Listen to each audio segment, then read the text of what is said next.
আরে মামনি মা, ହେଇଟି ମାମୁନି ମା, କଥାରେ ତ ତମର ପାଟିରେ ବାଜୁ ନାହିଁ, ପାଟିଟା ପୁରା କଇଁଚି ଭଳି। ମା ଝିଅ ତ ଖାଲି ହାତୀ ଭଳି ବନ୍ଧୁ ବାନ୍ଧିବା କହୁନ। ଆରେ ହାତୀ ଭଳି ବନ୍ଧୁ ବାନ୍ଧିବା ବୋଲେ ସେଇଭଳି ଦାନା ତ ବଡ ଦରକାର ନା, ଖାଲି ଏମିତି କହିଦେଲେ ହେଇଯିବ ବା। ଓହୋ, ତମର ତ ଖାଲି ସେଇ କଥା ଆଉ, ଖାଲି ରାଗି ମତେ ଉଚ୍ଛନ ହଉଛ, ଯେତେବେଳେ ଦେଖିବ ଖାଲି ଏଇ କଥା। ତମର ଏମିତି କଥାଟା ଅଛି, ମୁଁ ଟିକେ ଶୁଣେ, କହିଲ କହିଲ।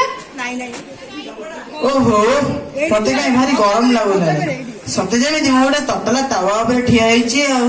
ହଁ ହଁ, ସତ କଥା କହିଲ, ବହୁତ ଜୋରେ ଗରମ ଲାଗୁଛି। ଏ ଅସହ୍ୟ ଗରମରେ ତ ଜମା ରହି ହଉନାହିଁ, ସେ ରୋଷେଇ ଘରଟା ତ ଜମା ପଶି ବି ହେଉନାହିଁ। ଏତେ ଗରମ, ମତେ କିଛି କରିବାକୁ ଇଚ୍ଛା ହଉନାହିଁ। ଓହୋ, ମତେ କାହିଁ ଭାରି ହାଲିଆ ଲାଗିଲାଣି। ଗଲା ଗଲା, ମୋ ପାଇଁ ଟିକେ ORS ପାଣି କରି ଆଣିବ। ହେ, ତମେ ରୁହ ମ, ଗୋଟେ ସବୁବେଳେ ଦେଖିଲେ ORS ପାଣି, ଲେମ୍ବୁ ଲୁଣ ଚିନି ପାଣିକୁ ତ ରାଇଜ ନାହିଁ, କହିଲେ ନା କଣ ORS ପାଣି।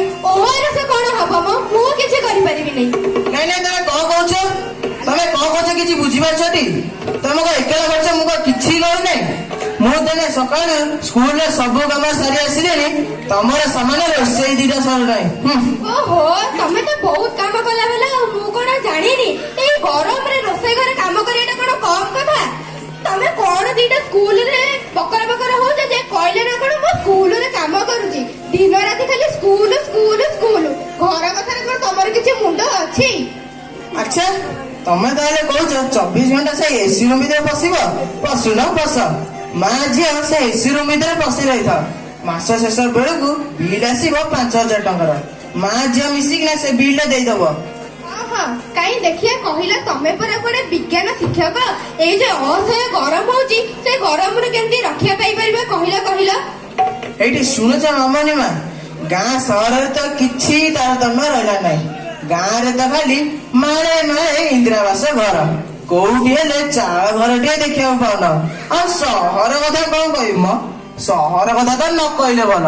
ସହରରେ ତ ଯୁଆଡେ ଦେଖିବ ସିଆଡେ ଖାଲି 4 ତାଲା 5 ତାଲା ଘର, ଘର ଉପରେ ଘର, କୋଉଠି ଗୋଟେ ଖାଲି ଜାଗାଟିଏ ନାହିଁ। ଆଉ ଏମିତି ଗରମ ଲାଗିବ ତ କେମିତି ଗରମ ଲାଗିବ? ହଁ ହଁ, ସତ କହିଲ, ମୋ ଜେଜେବାପା କୁହନ୍ତି ଧର୍ମାତ୍ମା ବୃକ୍ଷ ରକ୍ଷକ। ଯୋଉମାନେ ଧର୍ମାତ୍ମା ସେମାନେ ବୃକ୍ଷର ରକ୍ଷା କରନ୍ତି, ସେମାନେ ବୃକ୍ଷକୁ ପାଣି ଦେଇ ବଢାନ୍ତି, ସେମାନେ ଭାବନ୍ତି ଯେ ଏକ ବୃକ୍ଷ ଏକ ପୁତ୍ର ସମ। ହଁ ହଁ, ତମେ ଠିକ କହିଲ। ଆଚ୍ଛା ଶୁଣୁଛ ମାମୁନି ମା, ଗଛ ଆମକୁ କଣ ଦିଏ କହିଲ? ତାର ପ୍ରତ୍ୟେକ ଅଂଶ ଆମ କାମରେ ଲାଗେ। ଗଛର ପତ୍ର, ଫୁଲ, ଫଳ, ଚେର ବିଭିନ୍ନ ପ୍ରକାର ଔଷଧ ତିଆରି କାମରେ ଲାଗେ। ଗଛର ଡାଳ ଏବଂ ମଣ୍ଡି ଦ୍ୱାରା ବିଭିନ୍ନ ନୂଆ ନୂଆ ଫର୍ଣ୍ଣିଚର ତିଆରି କାମରେ ଲାଗେ। ଗଛ ଆମକୁ ବଞ୍ଚିବା ପାଇଁ ଅମ୍ଳଜାନ ମଧ୍ୟ ଦେଇଥାଏ। ହଁ ହଁ, ସେଥିପାଇଁ ପରା ଆମ ସଂସ୍କୃତରେ ଏକ ସୁନ୍ଦର ଶ୍ଲୋକ ରହିଛି, ସେବିତବ୍ୟ ମହାବୃକ୍ଷ ଫଳଂ ଛାୟା ସମନ୍ୱତ, ଯଦି ଦୈବାତ୍ ଫଳଂ ନାସ୍ତି ଛାୟା କେନ ନିର୍ବାଲ୍ୟତେ।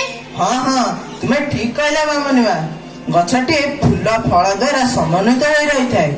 ଯଦି ଏ ଦୁଇଟି ତା ପକ୍ଷରେ ସମପର ହୋଇନଥାଏ, ତେବେ ସିଏ ଆମକୁ ଛାୟା ଦେଇଥାଏ, ଯାହା ତଳେ ବିଭିନ୍ନ ପଶୁ ପକ୍ଷୀ ଜୀବ ଜନ୍ତୁ କୀଟ ପତଙ୍ଗ ଏବଂ ମନୁଷ୍ୟ ମଧ୍ୟ ଆଶ୍ରୟ ନେଇ ଆତ୍ମତୃପ୍ତି ଲାଭ କରନ୍ତି। ହଁ ହଁ, ଠିକ କଥା କହିଲ, ଆମେ ଆମ ସନ୍ତାନକୁ ବଢେଇ କୁଢେଇ ଭଲ ମଣିଷ କରିଥାଉ, ପାଠ ପଢେଇଥାଉ, କେତେ କଣ କରିଥାଉ, କିନ୍ତୁ ଦିନେ ନା ଦିନେ ସିଏ ଆମକୁ ଧୋକା ଦେଇ ଚାଲିଯାଆନ୍ତି।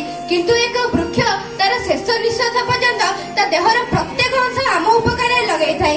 ବୃକ୍ଷଠୁ ବଡ ଏଇ ଦୁନିଆରେ କାହାର ବି ଉପକାରୀ ନୁହନ୍ତି, ତମର ନୁହେଁ କି ମୋର ନୁହେଁ, ବୃକ୍ଷ ହଉଛି ସମସ୍ତଙ୍କର ଉପକାରୀ।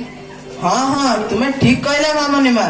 ଆରେ ବିଜ୍ଞାନରେ ବା ଲେଖା ହେଇଛି, ଗଛ ଗଛ ଗଛ ଆଉ ସବୁତକ ପଛ। ଗଛ ଆମ ପରିବେଶକୁ ଶସ୍ୟ ସମୟ ରଖିବା ପାଇଁ ସାହାଯ୍ୟ କରେ, ଆମ ପରିବେଶକୁ ନିର୍ମଳ ରଖିବାରେ ସାହାଯ୍ୟ କରେ, ସେ ପୃଥିବୀର ଭାରସାମ୍ୟ ରକ୍ଷା କରିବାରେ ମଧ୍ୟ ସାହାଯ୍ୟ କରେ। ସବୁଠାରୁ ଗୁରୁତ୍ୱପୂର୍ଣ୍ଣ କଥା ହେଲା ଯେ ସେ ଠିକ ସମୟରେ ବର୍ଷା କରାଏ ଏବଂ ଆମକୁ ବଞ୍ଚିବା ପାଇଁ ଅମ୍ଳଜାନ ମଧ୍ୟ ଦେଇଥାଏ। ହଁ ହଁ, ଆଉ କଣ ଭାବୁଛ, ଏବେ ଆମ ଘରେ ଯାହାର ବି ଜନ୍ମଦିନ ହବ ଆମେ କେତେ କଣ ଖର୍ଚ୍ଚ କରୁ।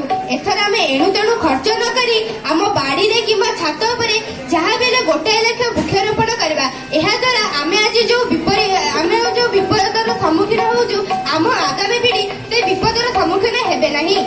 ହଁ ହଁ, ତୁମେ ଠିକ କହିଲ। ହେଇଟି ଶୁଣୁଛ ମାମୁନି ମା, ତମ୍ପା ସେଇ ଟାଉଟର ମଧ୍ୟସ୍ଥି ବାବୁ ସହ କଥାବାର୍ତ୍ତା ହୋଇଥିଲ କାଇଁ ତାଙ୍କର କଣ ଦେଖା ଦର୍ଶନ ନାହିଁ ସେ କୁଆଡେ ଗଲେ କି ଆଉ ସେ କଣ ତମକୁ ଆଜି କାଲି କହିକିନା ଧପେଇ ଚାଲୁଛନ୍ତି ନା କଣ ମ ହଁ ହଁ ଠିକ କଥା କହିଲ ସିଏ କଣ ଆସୁଛନ୍ତି ଖାଲି ଯିବା ପାଇଁ ତୁରୁ ତୁରୁ ହଉଛନ୍ତି ସେ କଣ ମତେ କିଛି ଠିକ ସେ କହୁଛନ୍ତି ନା ଜଣଉଛନ୍ତି ମହାଦେବ ନମସ୍କାର ନମସ୍କାର ନମସ୍କାର ଏଇ ବା ଆମ ମଧ୍ୟସ୍ଥି ବାବୁ ଆସିଲେନି ଆସ ଆସ ଆସ ଆରେ ଝିଅ ମଧ୍ୟସ୍ଥି ବାବୁ ପାଇଁ ଟିକେ ଚା ଜଳଖିଆ ବ୍ୟବସ୍ଥା କରେ ଆଜ୍ଞା ବାପା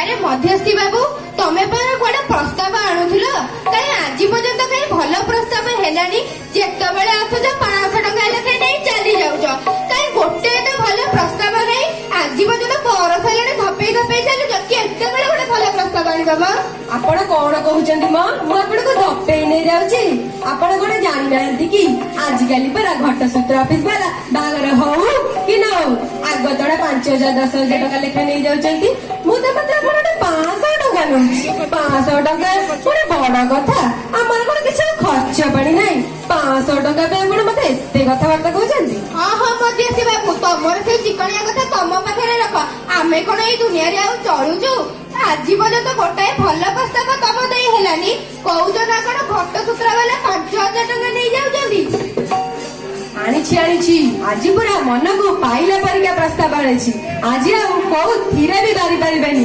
ଶୁଣନ୍ତୁ ମା ତାଙ୍କର ବାଟି ବାଟି ସମ୍ପତ୍ତି ତାଙ୍କ ବଂଶ ବୁନିୟାଦୀ ଖାନଦାନୀକୁ କିଏ ବା ନା ଜଣେ ତାଙ୍କର କୋଠା ବାଡି କାହିଁରେ କଣ ଅମାପ ସମ୍ପତ୍ତି ବସି ଖାଇଲେ ମଧ୍ୟ ସରିବ ନାହିଁ ବାରିରେ ତାଙ୍କର ଗୁଆ ଠାରୁ ନଡିଆ ସବୁ ଗଛ ଭରପୁର ପୋଖରୀରେ ମାଛ ଗାଡି ଘୋଡା କେଉଁଥିରେ ବି ତାଙ୍କର ଅଭାବ ନାହିଁ ଆପଣଙ୍କ ଝିଅ ସେଠି ରାଣୀ ପରି ଚଳିବ ରାଜ କରିବ ରାଜ ହଁ ହଁ ମଧ୍ୟସ୍ଥି ବାବୁ ବୁଝିଲି ସବୁଥର ଆପଣ ସେଇଆ କୁହନ୍ତି ଆଜି ପର୍ଯ୍ୟନ୍ତ ମୋ ଝିଅ ଖାଲି କଥାରେ ରାଣୀ ହଉଛି ସତରେ ନୁହେଁ ମ ଆରେ ରୁହ ମାମଣି ମା ସେ କଣ କହୁଛନ୍ତି ତାଙ୍କୁ ଟିକେ କହିବାକୁ ତ ସୁଯୋଗ ଦିଅ ହେ, ତମେ ରୁହ ମ ଆଚ୍ଛା ମଧ୍ୟସ୍ଥି ବାବୁ ମୁଁ ମାନୁଛି ତାଙ୍କର ବାଟି ବାଟି ସମ୍ପତ୍ତି ତାଙ୍କର ଭାରି ଖନ୍ଦାନୀ ସେ ବହୁତ ବଡ ଲୋକଙ୍କର ଆଚ୍ଛା ମୋ ମୁଣ୍ଡକୁ ଗୋଟେ କଥା ଆସିନଥିଲା ତାଙ୍କର ପାଇଖାନାଟେ ଅଛି ତ ଆରେ ପାଇଖିନା କଣ ଦରକାର ମ ପାଇଖିନା କଣ ଦରକାର ପାଇଖିନା କିଏ ଯାଉଛି ତାଙ୍କ ତ ବାରି ପଛକୁ ଆରିଠାରୁ ଉତ୍ତୁକୁଳ ପର୍ଯ୍ୟନ୍ତ ଲମ୍ବିଛି ସେଠି ମାରିକି ଫୋପାଡ଼ି ଦେଲେ ବି କେହି ଜାଣିପାରିବେନି ଯିଏ ଯେଉଁଠି ବସିଲା ସେଇଠି ପାଇଖିନାର କିଛି ଆବଶ୍ୟକ ନାହିଁ ଏ କଣ କହିଲ ପାଇଖାନାର କିଛି ଆବଶ୍ୟକତା ନାହିଁ ଏଇଠି ଦେଖୁଛ ମଧ୍ୟସ୍ଥି ବାବୁ କଣ କହୁଛନ୍ତି ନାଇଁ ଏ ବାହାଘର 3 କାଳେ ହେଇପାରିବ ନାହିଁ ଯେଉଁ ଘରେ ସାଧାରଣ ପାଇଖାନା ନାହିଁ ସେଇଦିନ ମାନେ ସେଇ ଘରେ ମୁଁ ମୋ ଝିଅ ବାହା ଦେବି ଏ ବାହାଘର କଦାଚିତ ହେଇପାରିବ ନାହିଁ ଆଜ୍ଞା ବାପା ମୁଁ କଦାଚିତ ବି ବାହା ହେବନି ଯେଉଁ ଘରେ ସାଧାରଣ ପାଇଖାନାଟେ ନାହିଁ ସେଇ ଘରେ ମୁଁ ଚଳିବି କେମିତି ମ ହଁ ମଧ୍ୟସ୍ଥି ବାବୁ ଏଇ ବାହାଘର 3 କାଳେ ହୋଇପାରିବ ନାହିଁ ଯାହାର ସାଧାରଣ ପାଇଖାନାଟା ନାହିଁ ସିଏ କି ବଡ ଲୋକ ମ କି ଖାନଦାନୀ ତାଙ୍କର ରଖମ ତମ ବଡ ଲୋକ ବଡ କହିଲେ କଣ ବଡ ଲୋକ ବଡ ହେଇ ବାମା ଅଙ୍ଗନବାଡି ଦିଦି ଆସିଲେଣି ଡାଲି ତାଙ୍କୁ କଥା ଅଛି ଆଜ୍ଞା ମଧ୍ୟସ୍ଥି ବାବୁ ନମସ୍କାର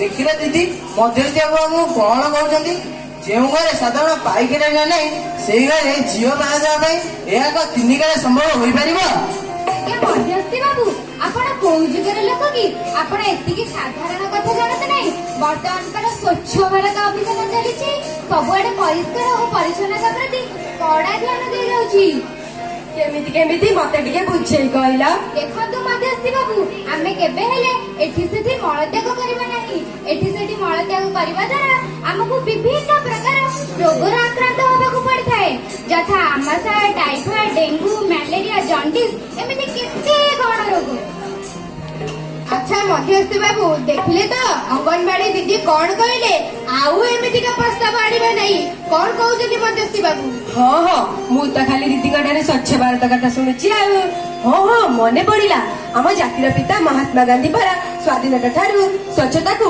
ଅଧିକ ଗୁରୁତ୍ୱ ଦେଇଥିଲେ ତେଣୁ ଆଜି ଆମେ ସମସ୍ତେ ଏଠାରେ ସଚେତନ ହେବା ଓ ସମସ୍ତଙ୍କୁ ସଚେତନର ବାର୍ତ୍ତା ପ୍ରଦାନ କରିବା ଆଚ୍ଛା ମଧ୍ୟସ୍ଥି ବାବୁ ବୁଝିଲେ ତ ଯେଉଁଠି ସ୍ୱଚ୍ଛତା ସେଇଠି ବାହାଘର ସ୍ୱଚ୍ଛ ରହିଲେ ଆମ ପରିବେଶ ବିକଶିତ ହେବ ଆମ ଦେଶ ଗଢିବ ଆମରି ହାତ ଏ ସ୍ୱଚ୍ଛ ଓ ସୁନ୍ଦର ଭାରତ ଧରିତ୍ରୀ ମାର ଡାକ ନିଜ ପରିବେଶ ସୁସ୍ଥ ରଖ।